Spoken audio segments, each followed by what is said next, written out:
Wala naman akong issue doon sa mga kumpanya o mga korporasyon na ang negosyo pagpapautang.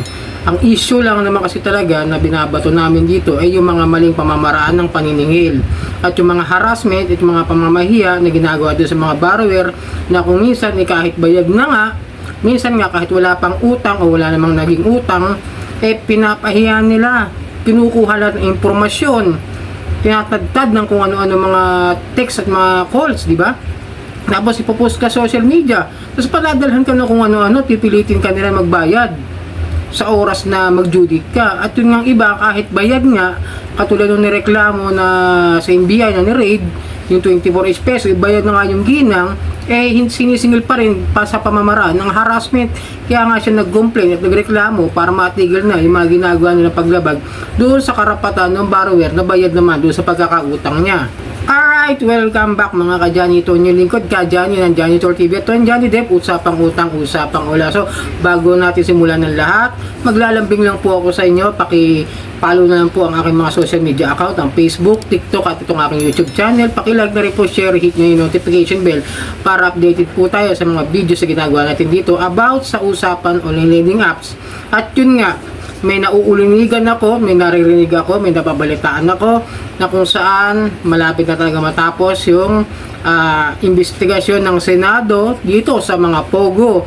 At naririnig ko, may balita rin ako na parang ito na ang isusunod ng Senado, lalo na ng isang senador na kung saan last year ano kan sa inyo, may ginawa na akong video about this. Pakita ko na lang sa inyo kung ano yung video na hanapin nyo na sa playlist ko. Ito po siya, yung ginawa kong video no last year na December. Magwa 1 year na siya. To. Yung OLA update, Senator Risa Hontiveros pakikinggan ang hinaing ng mga OLA victims sa Senado. At exactly December 20, 2023. Okay? Yan yung balita na yun last year. Na kung saan hindi natuloy yung pagdinig ni Senator Risa dahil mas naging priority nga itong taon na ito yung mga illegal na mga Pogo. Diba? Nagkaroon naman ng hearing nung kay Mark Villar nung bandang February at o March. Pinanood ko yun kaso nagkaroon ng problema.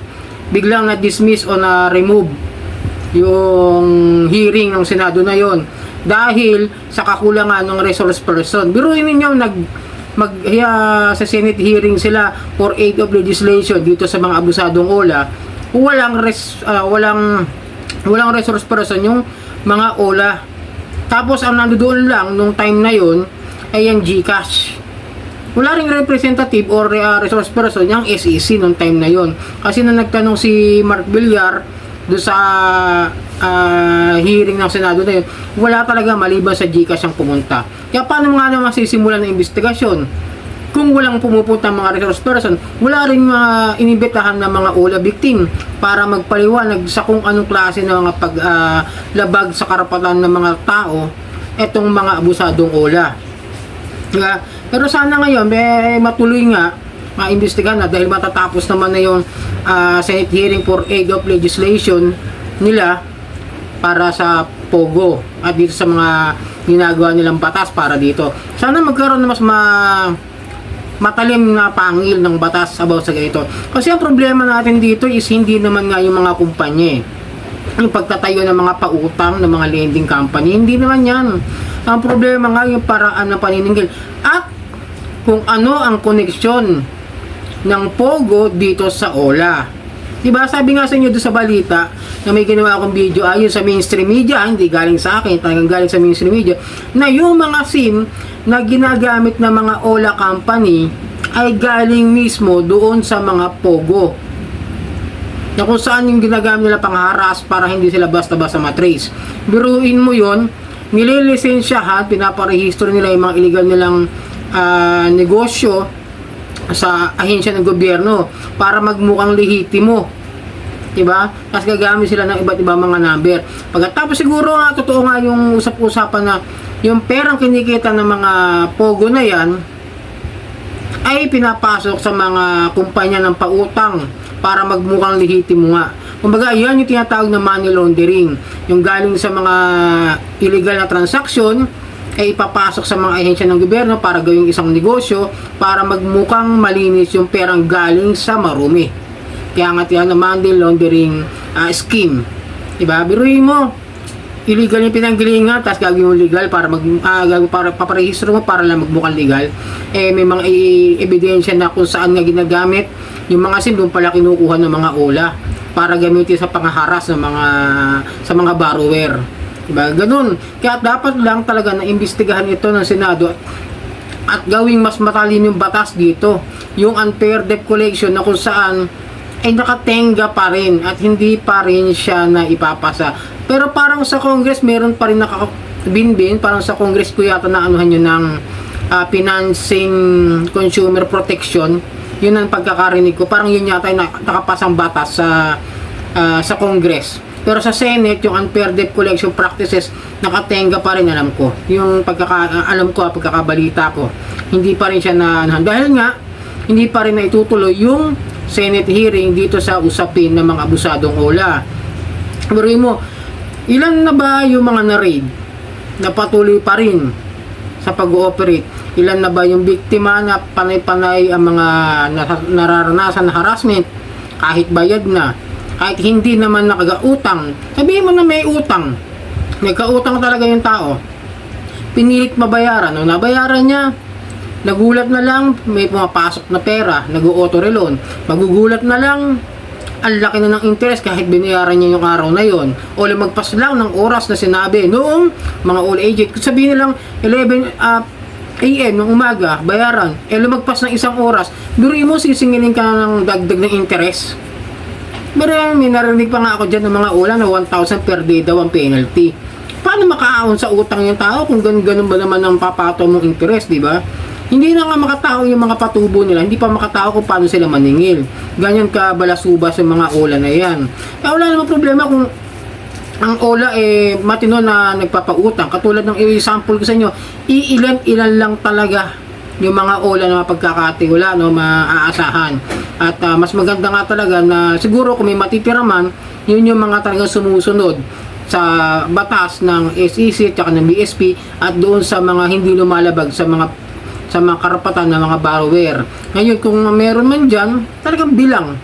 Tsaka iba yung mga digital banks, yun siguro yung mga OLA o mga digital banks na nagpapautang, yun siguro po yung matira.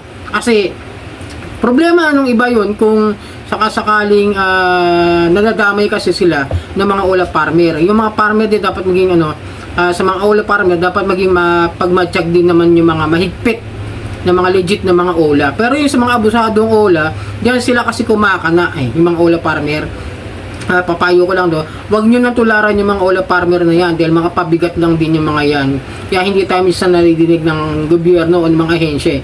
Pero para sa mga legit na biktima ng OLA, hinahanapan pa rin natin ng paraan para kahit paano makapagbigay tayo sa makapag-ingay yung mga tumutulong sa mga biktima ng OLA. Kaya may mga organisasyon, may mga taong nagbibigay kahit sa mga simpleng paraan katulad ko, katulad ng ibang mga vlogger na pinapaunawa sa inyo kung ano ba talaga yung maaari nyo sapitin kung sakali ma-involve kayo sa pagkakaroon ng utang dito sa mga abusadong OLA. Kaya nga dito ginagawa namin sa channel ko, sa ibang mga channel na kaibigan natin, na pinapaliwanag namin kung gaano kayo magiging problemado, kung gaano kalaki yung interest. Kaya ako gumawa na rin ako ng sarili kong channel sa OLA Reviews. Paki-subscribe na lang po at bihira akong makagawa dyan dahil nga hindi ako makapagtutok dyan sa pagre-review dahil nga medyo mabusisi rin pala yan.